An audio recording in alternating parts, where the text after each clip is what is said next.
आज यहाँ आए हैं, बात नहीं बनी 2-4 बार में, किसी ने कह दिया अरे फला मंदिर जाओ, फला भगवान की पूजा करो, वहाँ चले गए, वहाँ से छोड़कर कहीं और चले गए, तो यूं तो फिर जिंदगी भर भटकते ही रहना है, बात तो कभी बनने वाली नहीं है। एक बार एक नाव में 4 मित्र यात्रा कर रहे थे, हिंदू, मुस्लिम, सिख और ईसाई। अचानक समुद्र में तूफान आया, बहुत जोर से तूफान आया और नाव जो थी वो डगमगाने लगी। लगा कि बस अब तो आखिरी क्षण है जिंदगी का। सभी ने अपने अपने ईष्ट को याद किया। ईसाई था, उसने गॉड को याद किया, बच गया। मुस्लिम था, उसने अल्लाह को याद किया, अल्लाह मुझे बचा ले, बच गया। सिख तो था, उसने कहा वाहेगुरु बचा ले मुझे, वो भी बच गया। हिंदू जो था बोला हे शिव शंभो बचा लो मुझे, हे गणेश जी बचा लो मुझे, हे कृष्ण जी बचा लो मुझे, हे मेरे राम मुझे बचा लो, हे माता रानी मुझे बचा लो। और वो डूब गया। जब वो मर के ऊपर पहुंचा, बड़ा नाराज हुआ भगवान से, बोला भगवान मैं तुम्हारी इतनी पूजा करता हूँ, मैंने तुम्हें इतना पुकारा, देखो सब बच गए, लेकिन तुम नहीं आए मुझे बचाने, तुमने मुझे नहीं बचाया। भगवान बोले मैं आया था, जब तुमने शिव शंभो पुकारा तो मैं शिव रूप धारण करके आया, लेकिन तभी तुमने गणेश जी को पुकारा तो मैं गणेश रूप में आया। बस तुम्हें बचाने वाला था कि तुमने कृष्ण को पुकार लिया, तो मैं कृष्ण का रूप रख कर आया। और बस तुम बच ही जाते कि तुमने राम को पुकार लिया, तो मैं क्या करूं, मुझे राम के रूप में आना पड़ा। और जब मैं राम के रूप में आया तो तुमने माता रानी को पुकारा, और जब तक मैं माता रानी का रूप धर कर आया बहुत देर हो चुकी थी और नैया डूब चुकी थी। तो कहने का अर्थ क्या है कि भगवान एक ही है, सब उसके रूप हैं, उसी एक भगवान के रूप हैं। आपको जो रूप रुचे, जो रूप अच्छा लगे, आप उस एक रूप को अपना लो, आपकी नैया पार हो जाएगी। जो सब नावों में सवारी करता है वो डूबता जरूर है।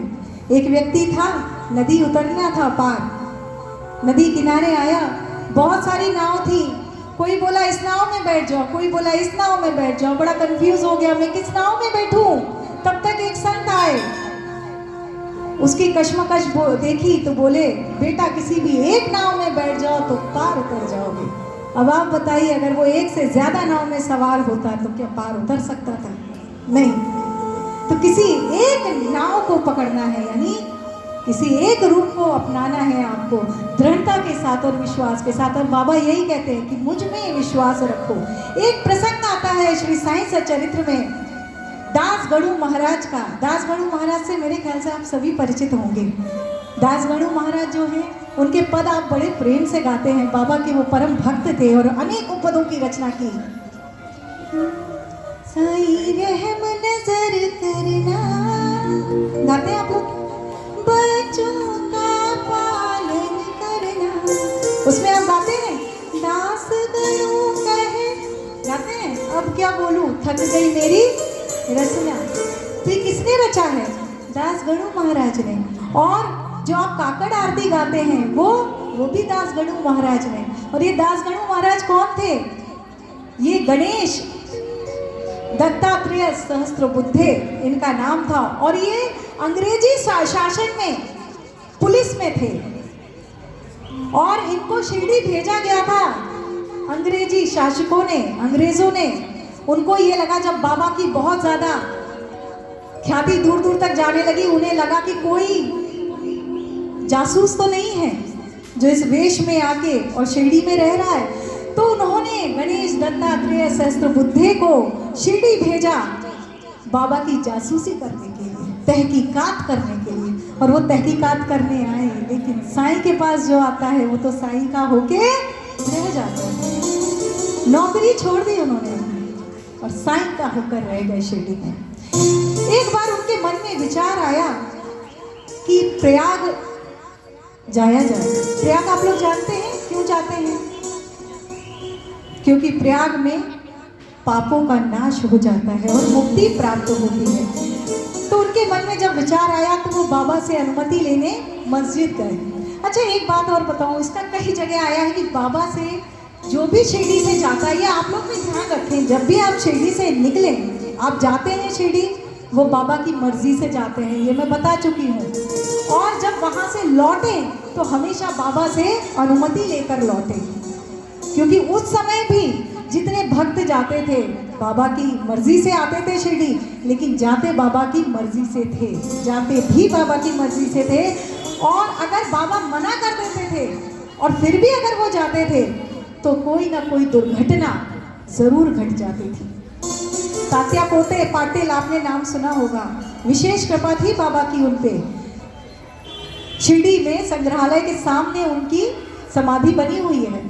बाबा से एक बार बहुत जल्दबाजी में पहुंचे कि बाबा मुझे जाना है, कहाँ, कोपरगांव बाजार जाना है, मुझे आज्ञा दीजिए। बाबा बोले नहीं, समय ठीक नहीं, अभी मत जाओ, थोड़ा रुक के जाओ। लेकिन वो इतनी जल्दी में थे कि बाबा की बात सुनी अनसुनी करके वो निकल गए।